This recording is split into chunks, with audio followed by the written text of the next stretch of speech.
Okay, good morning. So, check po natin yung kanyang check engine. Meron tayong simple na machine. So, hindi mo kailangan i-on yung kwan ko ya. Ayan, Yung tingnan mo tong PO137. ayan. Ayan, PO137. Tingnan mo So, isang kwan lang. tingnan mo ngayon sa Google kung ano siya. Ang PO137. Ang galing ano. So, Yan lang. galing sa Canada rin yan kuya? Oo, naka-stepen to eh. Hawak mo yung stepen to. Tapos meron akong binigay sa kanya na talagang mas modelo. Ang talagang kwan nito kuya, yung kanyang oxygen sensor lagi. Tapos, minsan, yun nga tayo, kinakatkat ng aso pala sa baba. So, baka PO137, baka related na naman to kuya sa sensor. Usually, Anong ikukuhan kuya? Parang diretso na. 137 Fault, Toyota. fault code. Okay. Yan lang. Oxygen sensor kuya. Yeah, bank 1, sensor 2. So, dalawa ang kanyang bank 1, tapos yung sensor 2. Ano ang bank kuya? Parang So, linya. hindi, meron kasing, bakit siya may bank 1? Dalawa ba to? Dalawa ang sensor nito kuya. Merong isa dito sa likod Yun.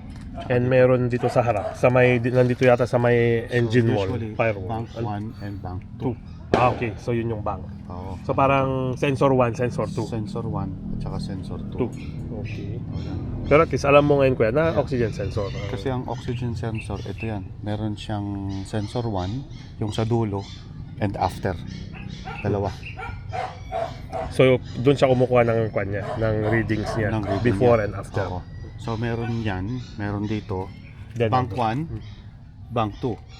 So yung bank 1 meron siyang sensor 1, sensor 2. Ang bank 2 meron siyang sensor 1, sensor 2.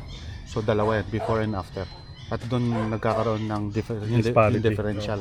So meron siyang nilalagay na next step diyan kuya kung anong gagawin mo ngayon sa troubleshooting. Doon mo ngayon yung live data. Titignan mo. Okay, Yun yung, ito kasi generic to eh. okay. Once na meron ka ng magandang klaseng makikita mo kung ano yung nangyayari. So, more or less. Pa-check nga ako sa kwan kuya sa yung ginagamit mo sa Canada. Yeah. Ito at least ito kuya napaka Pwede mo gandang siyang i-erase. Quick reference. Yeah, i-erase mo siya. I-erase natin then. Yeah, that's it. Mawawala na yan. Done. Okay then. Check nga natin ya.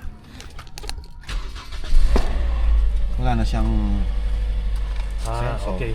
So ngayon, i-read na lang niya ulit yan. Pero later lalabas na naman yan kuya. Pag hindi mo pinorek, lalabas at lalabas din niya. Kasi yun at yun ang ano niya. Okay. So wala na yung kanyang check Simple lang yung engine. kanyang Sa ngayon, okay siya, di ba?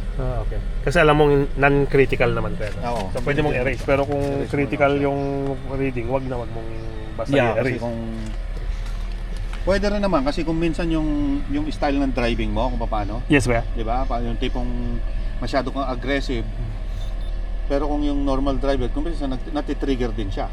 Yung mga ganun. And then itong kwan kuya, reader, OBD. Kwan to kuya, universal sa lahat ng sasakyan. OBD2 ang tawag niya. OBD2. So lahat ng light vehicles kuya ngayon na lumalabas. Starting 1996 yata 'yon. 1996 onwards. yung Isa na. model. Papunta ng bago. Kasi meron yung mga OBD1, pero sa mga truck may mga special port eh. Yun sa mga Okay. So thank you. Pero yun lang po, kailangan makorek. Kailangan malaman kung saan nang gagaling yung fault.